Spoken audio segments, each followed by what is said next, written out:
Magandang gabi po mga minamahal kong kababayan.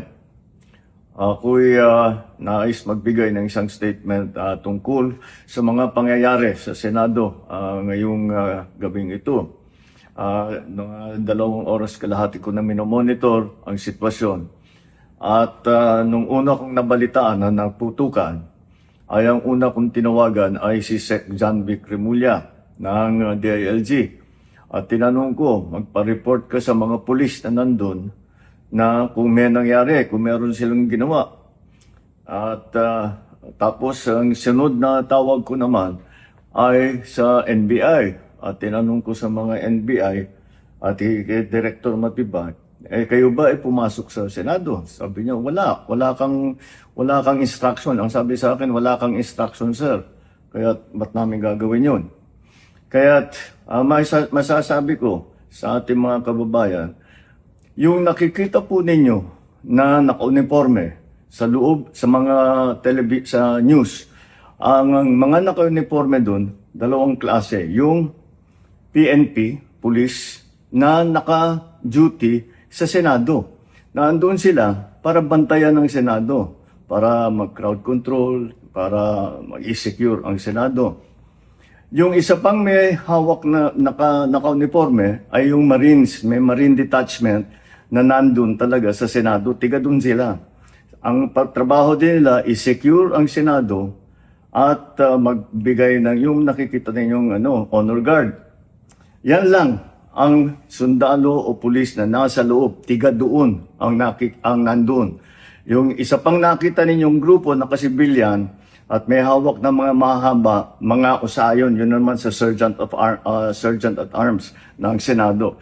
So lahat ng nakikita ninyong naka-uniforme o naka-armado ay nandun, ay tiga doon. Nandun sila talaga, doon sila nagjo-duty.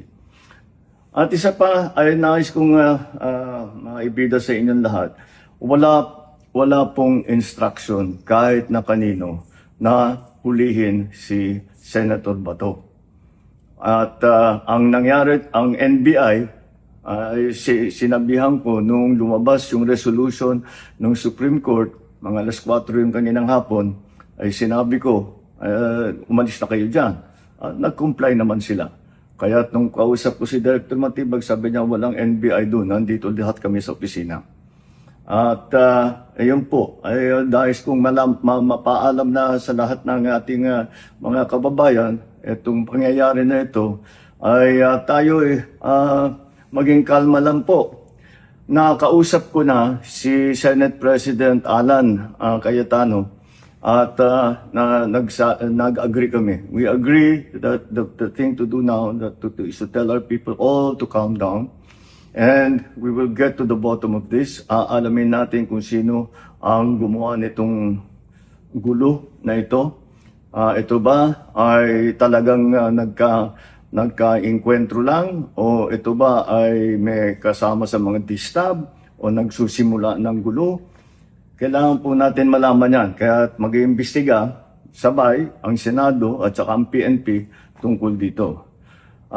Masasabi ko lang at para hindi po mag-alala ang taong bayan, hindi po gobyerno ang gumawa nito. Walang pumasok na tigalabas na sundalo, na militar, na NBI sa Senado. Hindi po natin alam kung sino yon na sumubok na pumasok at saka dahil doon ay nagkaputukan. Aalamin po natin. At kinukuha po natin, kinukulikta natin ngayon lahat ng ebidensya na nandiyan. Maraming salamat po. Kalma lang po. Asahan ninyo yung gobyerno po ninyo. Hindi gagawin ito.